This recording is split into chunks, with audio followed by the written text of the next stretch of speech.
magic money tree that I picked this money off to spend in Trenton. It's your money, and we got to spend less of it. And we've continued to do that and made government smaller in the course of time doing it. And so you would think that having done all that, that we're in pretty good shape, but there's still the deadly sins of the past that we have to fix. And they're the things that we do, the promises that politicians make to folks and have made to folks with no understanding of how they're going to be paid for.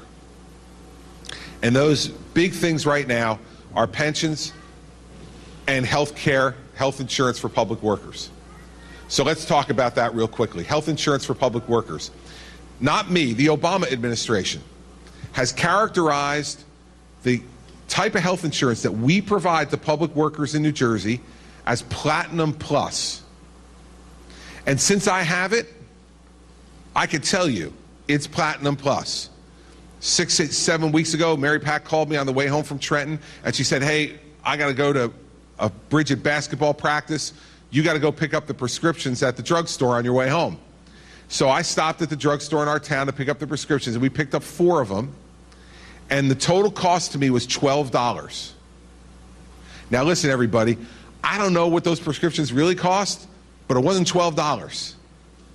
That's the kind of plan that we're providing for public sector workers all across the state.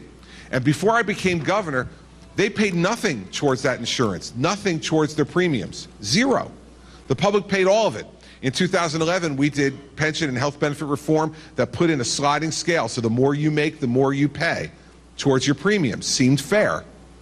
But even with all that, the total cost of those health insurance policies today per employee is $31,500. Think about that. Just the health insurance alone, it's so rich, it's $31,500. And here's the problem. Not only is it a problem in terms of how we pay for it today, but with Obamacare in place, they're going to put a tax on what they call Cadillac plans.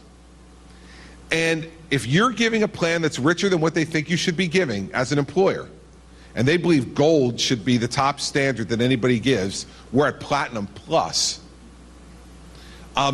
Here's what it's going to mean for the state of New Jersey. This is just state government as an employer. We will have to pay a tax when it's fully phased in of $750 million a year to the federal government because we provide insurance at that level. We get nothing in return for that, by the way. It's just a $750 million check we're going to have to write. And by the way, that's not where it ends. Because if your county government's giving those type of benefits, they're going to have to write a check. If your municipal government is writing those kind of benefits, they're sending a check also. It will run nearly $1 billion at every level of government if we continue down this path. We simply can't afford to do it, everybody. And by the way, it's health insurance that's better than the health insurance any of you in this room are getting and paying significantly more for than what folks in the public sector are paying for. I want them to have good health insurance. I mean, for the next 2.5 years, I'm one of them. So I want to have good health insurance too. I've got 4 children and a wife, and I want to have good health insurance. But this is ridiculous now. It costs much too much. Do you know that the state of New Jersey picks up the cost for the health insurance for retired teachers? This year in this state budget, the cost of that health insurance just for retired teachers in New Jersey is $1 billion. $1 billion.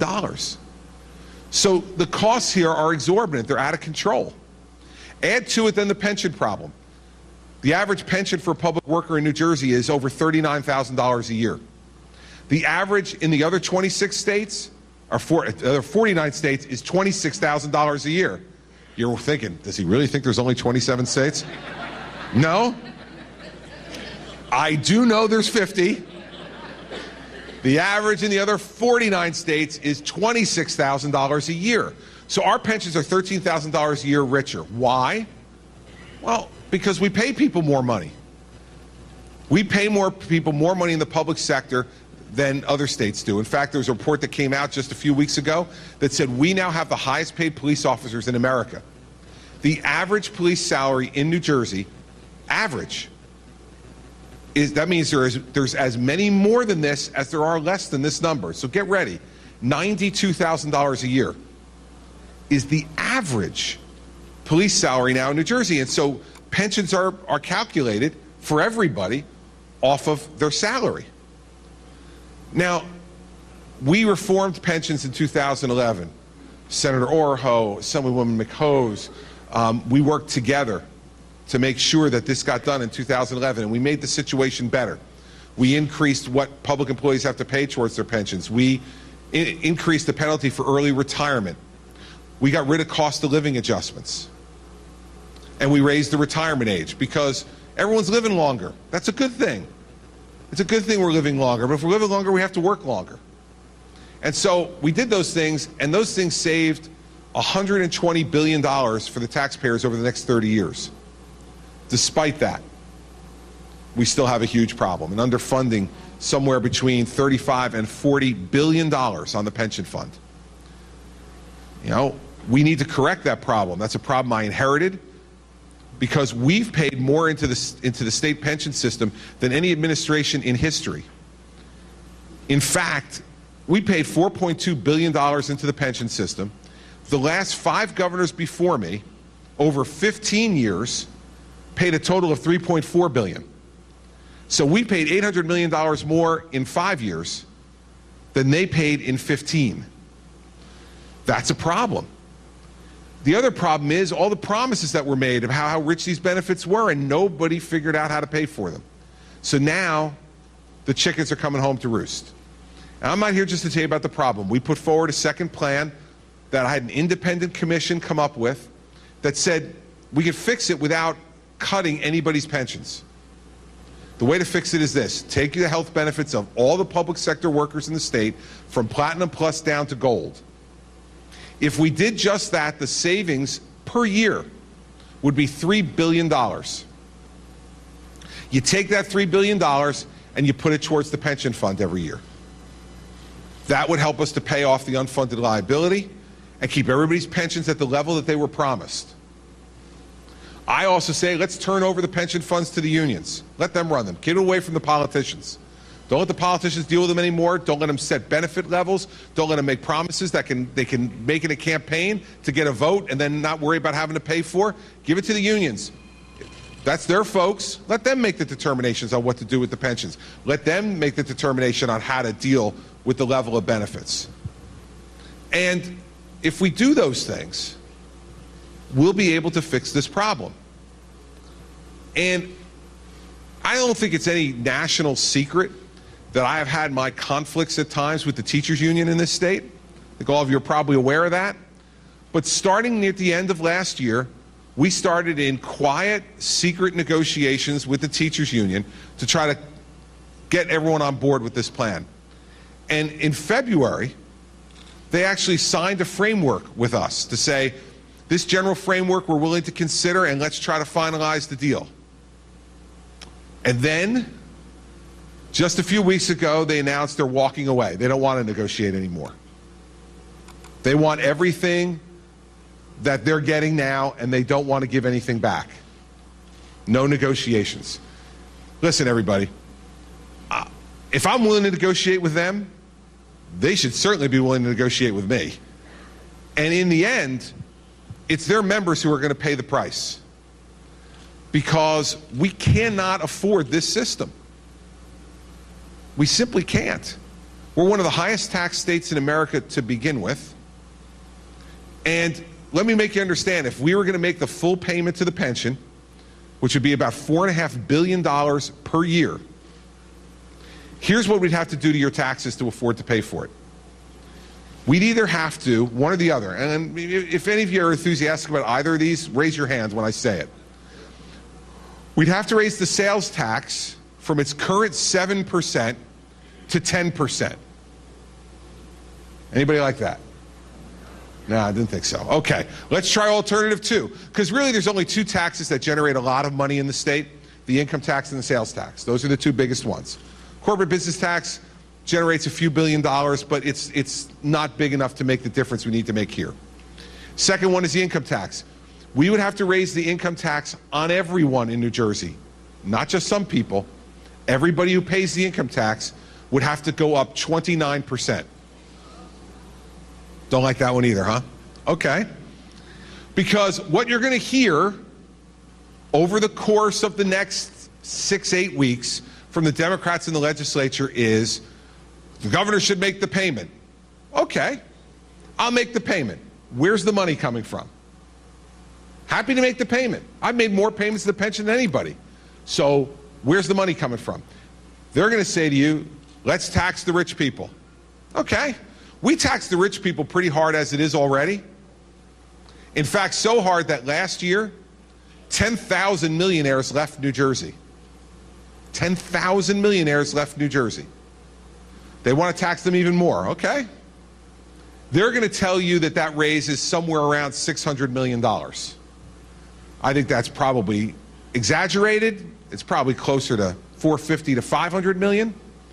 But let's even give them their 600 million. Okay. Where are you getting the next $1 billion for the payment you have to make this year, and the next $2.5 billion you need to make the full payment that they say they're going to make? You cannot get it just from taxing rich people. They're going to tax you. When you hear the leaders of the Democratic Party stand up over the next 6 weeks and say the pension payment must be made and we will make no changes in the pension program or the health benefit program, then your question to them has to be, how much do you think you're going to get away with taking out of my pocket to pay off your public sector union friends? Because that's where they're coming, everybody. There are not enough rich people in New Jersey to pick up this tab all by themselves. Because you know what rich people do? First of all, there's not enough of them, even if we wanted to. But rich people get up and leave because they can. They can sell their house and they can move someplace else where the taxes are lower. So that's not the solution to the problem. And you'll hear them. They had some protest on the front steps of the State House this week. They said, make the payment. Great. Happy to. Give me the money. I'm happy to make the payment if you have the money, but they won't tell you where they're going to get the money from. And beware, man. I'm telling you where the money would come from to fix the pension problem. Lower the health benefits, take that savings, put it to the pension. That's what we do. I'm telling you how I do it. Now, that makes some people unhappy, right? So it's not like that's the easiest thing in the world to say. For all these people who are getting these amazing health benefits, I'm telling them your health benefits are going to be less. Ask them where they're going to get the money from. When they don't tell you, what's that tell you? It's from you, man. They only don't tell you where they're getting the money from when they're going to take it from you. Don't fall for it. And here's the one thing I can guarantee you. I'm not going to let them.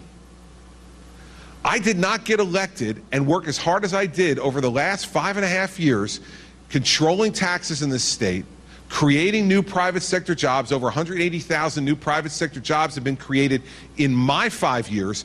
In the 10 years between 2000 and 2009, you know what the private sector job growth was in New Jersey? Zero.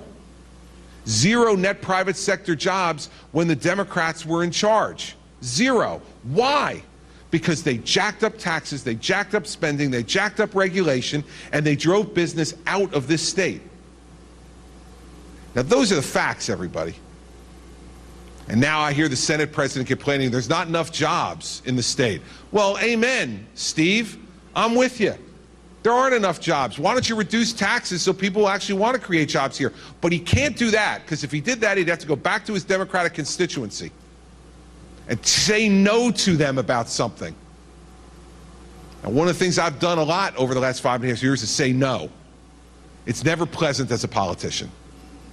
Anybody who walks up to me, they always are asking for something, right? That they genuinely believe is a good thing, and probably is. But my job is to say no. Because when I say yes, the only way I can say yes is by spending your money. It's not mine. The part that's mine is only a small part that I pay, just like you. So That's what you're going to hear over the next 6 weeks. So get ready. Get ready. And in the end, I had a guy who I saw recently who said to me, why do you want to cut my pension? I said, I don't want to cut your pension. The plan I put forward doesn't cut your pension. So when your friends who are teachers or police officers or firefighters or other public sector workers come to you and say, why does the governor want to cut my pension? Look at him and say, he doesn't want to. But you know what he doesn't also want to have happen? He doesn't want your pension system to go bankrupt. Because if it does, you'll get nothing. Look at what happened in Detroit. Look at what happened at General Motors. These places went bankrupt because of these pensions. Look what's going on in Illinois. This is coming to a theater near you. And the fact is, I'd love to be able to tell everybody that they can get everything they want. That's not the way it works. It's not the way it works in your house. It's not the way it works in my house. And we cannot run the state budget that way. Because if we do, all it's going to mean is there's going to be less money in your house. So that we can pay for someone to get Platinum Plus health benefits? Really? It's embarrassing. It's embarrassing. And I'm tired of hearing this is what I was promised. There are lots of people in this room who were promised lots of things. And when the economy doesn't work out, you can't go to your boss and say, hey, wait, ho, I was promised this. You can, but it's not going to make a difference. So tired of hearing that I was promised this and I was promised that. Everybody's got to be in this together. And nobody in this room who works in the private sector is just getting this level of health benefits. Nobody in this room who's in the private sector is getting a pension. And the fiction that we no longer pay public sector workers the amount they need to get paid, and that's why they get these benefits in return, is a fiction when you have the average police officer making $92,000 a year.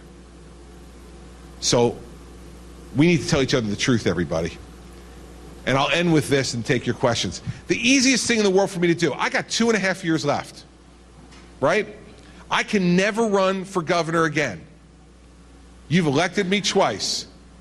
For some of you, you may want to vote for me again. For some of you, you may go, thank God, he's leaving, right? Whatever your sentiment is, the fact is, I can't run again. The easiest thing for me to do would be just to ride this baby out. I can put a Band-Aid on this for the next, after this budget, I got 2 more budgets to do.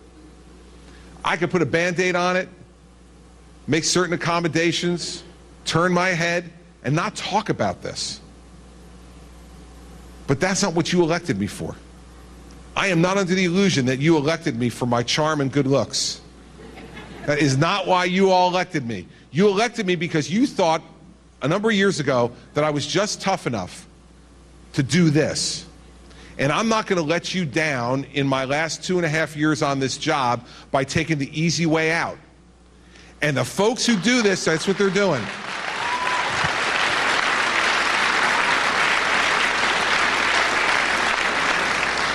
So now let's get to the fun part. You get to ask questions, I get to answer them. Thank you. Welcome. My name is Francine Brink. I live in Sparta, and I work in a school district in Morris County. I am the certifying officer for the pension for that school district. The big concern is for the members in the state pension that are not TPAF, that are PERS. Right. Would NJEA, if they agree to, take control of those members? It depends. It depends. You know, since they're not negotiating with me anymore, it's hard for me to tell you. But the concept of what we put forward is that the union that represents you would be the union who would control your money. Right. So a lot of the members are not in any union. Right. And so if that were the case, we would have to negotiate with the unions for management of the monies of people who are not their members. And so the logical thing would be, if you're in a school system, that you'd probably be under an NJEA management. If you were in outside of that, whether it was, you know, non-law enforcement, if you were represented by the CWA or AFSCME or some of the other unions, we'd have to work that part of it out. But we're not negotiating right now, so I don't know what they'd be willing or not willing to do. But so you understand where the concept is from my point, I think part of the problem that's been created here, that you see doesn't happen in the private sector all that often, is that when union leadership has to be in charge of union pensions, they have a fiduciary duty to make sure that those pensions are at a stable, sustainable level. And if they don't, the government can come in and go after those union leaders to make sure that they do. When the government's controlling it themselves, there's no one to go after the government. And when we don't fund it, there's no one to go after us because we haven't funded it. So what I want to do is set up the kind of relationship they have in the private sector where there's a tension. And that those people who are responsible be responsible for it. And if you put the government in charge of it and the government acts irresponsibly, as has happened here over the course of time, there's no recourse. So I'd like to change that system once we reform the system. And that's the concept of why I'd like to do that. But you're right that there will be some people who will be kind of in the cracks, for lack of a better phrase. And so we got to make sure that we cover those people as well. And whether it's, a voluntary assignment or voluntary agreement, rather, of the union, certain unions to take over those folks, or in the agreement an assignment by the government that if you want this money to be able to manage it, you need to take these folks. It's one or the other. But we won't let anybody fall through the cracks and be forgotten in that regard. I hope we get to the point where we are negotiating those things, because that would be a good thing for the security of your pension in the long term. But at this point, we haven't gotten to that level of specifics because they walked away from the table. Okay, thank But you. thanks for your questions. Good point. Governor, my name is Mark Warbetz. I grew up in Union County, lived up here in Sussex County for the last 30 years. My question is about the pension and pension payments and the 2011 law. Our pension, if we paid the full pension this year, it would be $3.1 billion. That's not even the full. That would be what was required under the 2011 law. That would be for the fiscal year starting July 1st. Okay. It would be $3.1 billion, which represents, I think at that point, 5/7 of the actuarially required payment.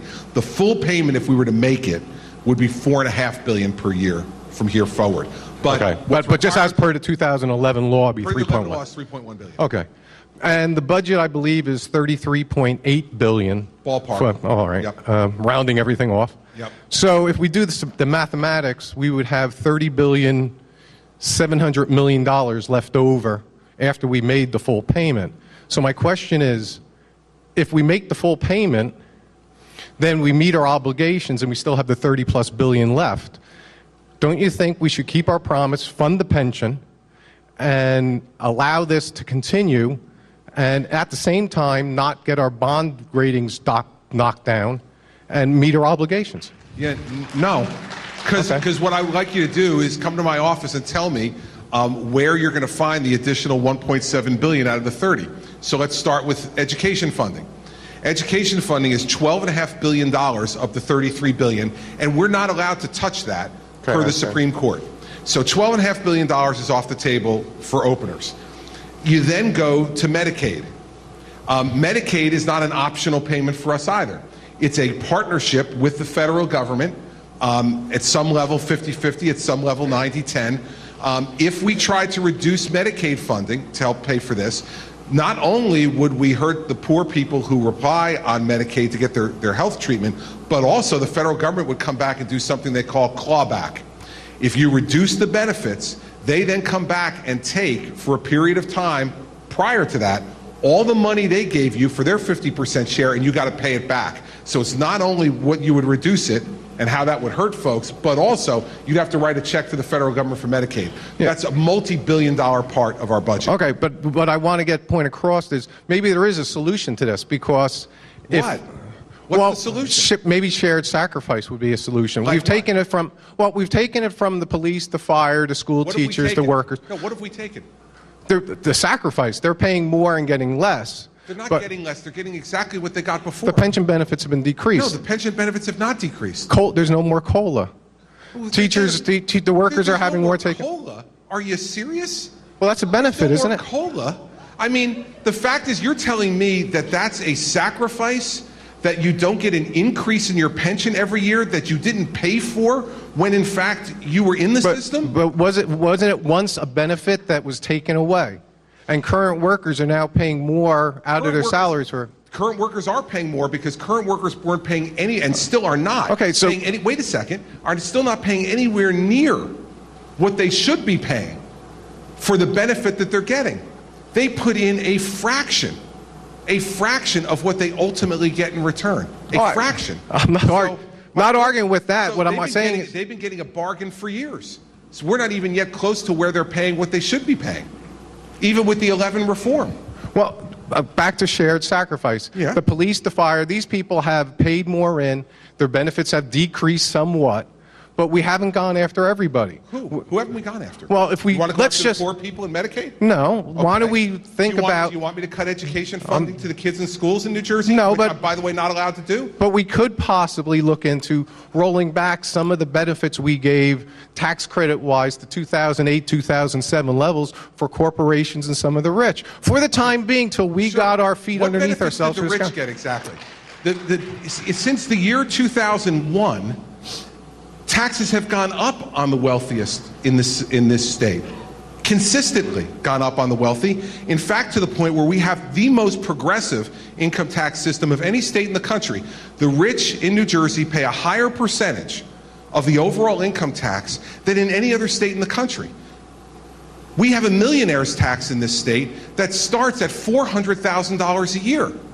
A millionaire's tax that starts at $400,000 a year. So that in New Jersey, we're the only state in America where you don't have to be a millionaire to be taxed like one. Wasn't that 400,000? That number didn't that sunset? And you didn't? No. What sunsetted was the millionaire's tax surcharge. We raised the millionaire's tax to 9% for everybody who makes $400,000 a year or more. Then Governor Corzine put a surcharge to raise it to 10.75% on those people. That sunsetted. The Democratic legislature, before I became governor, had the opportunity to do your shared sacrifice idea, and they said, no, thank you. We're not going to extend it. They then, of course, the day I came into office, very soon thereafter, reintroduced it to try to see if the Republican governor would do what they didn't want their Democratic governor to do, which was to once again raise the tax and not let it sunset. So yes, the Democrats, Governor Corzine, and the legislature allowed the millionaire's tax surcharge, which raised it to 10.75% from 8.97% to sunset. Okay. And I have been unwilling to allow them to reinstitute it. That which they were unwilling to do in 2009, I've been unwilling to do since I became governor. All right, I get the idea that we're not going to meet ground here, but maybe another idea, the state legislature gave you a bill at this past February or January that you vetoed to pay the pension off, or to make the pension payments in quarterly payments, just like most of us do in our property taxes. Sure. All right, now you vetoed it. If you don't have the money, what difference is if you don't have the money every quarter or you don't have the money at the end of the year? Well, if I took your philosophy, when my tax bill comes, I should pay my tax bill like you pay the pension payments. I'll wait to the end of the year around Christmas time. I'll sit there, look in my checkbook and go, whoa, I don't have enough money to pay my property taxes. Yeah. So what I'll do the Christie, which we'll call the Christie clause, and it gets me off my payments. Go ahead and do that. That's your option you want to try. We'll see what happens. But shouldn't we have reasonable, shouldn't Trenton be reasonable? You see, here's the difference. When you decide not to do that, you're deciding that you don't want to spend your money. Here's the difference. If I don't have the money, it's not because I didn't work hard enough. If I don't have the money, it's because I didn't take it from all of you. So your deal is,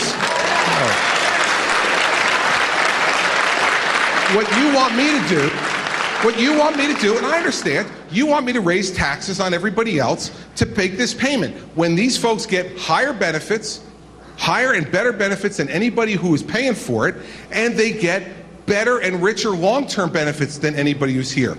And these folks in this state already pay some of the highest taxes in America. So what I'm saying is, you want shared sacrifice? Then have health benefits like everybody else has. Like everybody else has. But Governor, you have the money. I don't have the money. You have $30.7 billion that you do not wish to pay. No, it's not that I don't wish to pay it. I have other legal requirements. So I said to you, where do you want me to do it? We've taken $12.5 billion off the table for school aid, which the Supreme Court absolutely prohibits me from touching. When I tried to reduce that by $500 million in 2011, the Supreme Court came back and ordered me to put the money back in. $500 million out of, at that time, about $11 billion. They ordered me to put the $500 million back in. Medicaid and all the other federally related programs that are pass-throughs in the budget, I can't take that money because if I do, the federal government's going to come back and tell me they want their share back. You think this is easy? No, it's not. No, Point. It's not. It's not an easy decision. We've reduced spending already $2.5 billion on everything other than pensions, health benefits, and debt service over the last 5 years. So I understand that you think you're making a really great point here. It's your point. Congratulations. But it's not going to happen. And it's not going to happen, and if the Democrats had a way of doing it, they would. The only way, you don't hear them suggesting one reduction in spending anywhere, including on any type of tax credits that you're talking about, which, by the way, are payable over 20 years, and so you have to divide whatever number you want to use by 20. And that's the amount of money you have for this fiscal year for any tax credit. So my point to you is the money is not there, and the only way that it would be there is if you want to raise the sales tax from 7% to 10%, or you want to raise the income tax on everybody in New Jersey by 29%. If you want to do that, that's a perfectly logical position. I happen to disagree with it and won't sign it. But let's go back to the bill you vetoed. If you made quarterly payments, let's say I go to my town hall and say, listen, I'm going through a rough time and I can't make my property tax payment. What I would do is they would put me on a payment plan to make those benefits, to pay that property tax down. The same thing as the obligation with the pension. And as governor, I have put more money into the pension system than any governor in history. And so, your argument, if you want to make it, go back and see the previous 5 governors and ask them why they didn't do the things they were supposed to do and the legislatures who didn't do it. But just remember one thing, we put more money into it than anybody. This pension is in better shape because of the reforms we made. It's absolutely true than it would have been if we had not made the reforms. And I had not put, you cannot argue with the idea that if you put $4.2 billion into the plan in 5 years, that you have made the plan better than the people who put $3.4 billion in over 15 years. So I'm sorry that I'm the guy who's being responsible about this and actually has put more money in than anybody else. But it is not as simple as you on the back of your envelope taking $30 billion and saying, well, there must be there somewhere. Because guess what? If it was there, the Democrats would be doing it too. And the only idea they come up with is to increase taxes. So I'm not going to get in any further debate about it. I thank you for your time, Governor. I understand your position, but what I want to tell you is the progress that we've made on this has been significant. And what we need to do now is to get the people who are receiving extraordinary benefit, more extraordinary than anybody else in society receives, that those folks have to understand that they've got a choice to make now. Okay. Thank you. Thank you for your time. Thank you. In 2011, you made a promise. We weren't able to keep it, and now we have to go back. So it was a 2011 law that you signed. It was your promise to us. I'm aware. It was not only, by the way, it was not only my promise. It was the legislature's promise. Correct. And absolutely. the legislature has not funded it either. So let's remember something. If it was going to be able to be funded, they'd fund it. And that's why I said what I said off the top. With all the parades and the standing on podiums and saying what they fully funded, go to the Democrats in the legislature and ask them where the money is. Ask them the same question you asked me, and I'm giving you the honest answer, which is it is not there. It's not there. Now, when we passed this law in 2011, both the Office of Legislative Services and the Treasurer's Office both projected that we'd be able to make these payments. So what happened? The revenue didn't come in. They're projections. The revenue did not come in. So if the revenue doesn't come in, you've got 2 choices. Either lower costs or increase taxes. Those are your 2 choices. My choice is to lower costs. I do not and will not increase taxes on the people of New Jersey to pay for this. I'm not going to do it.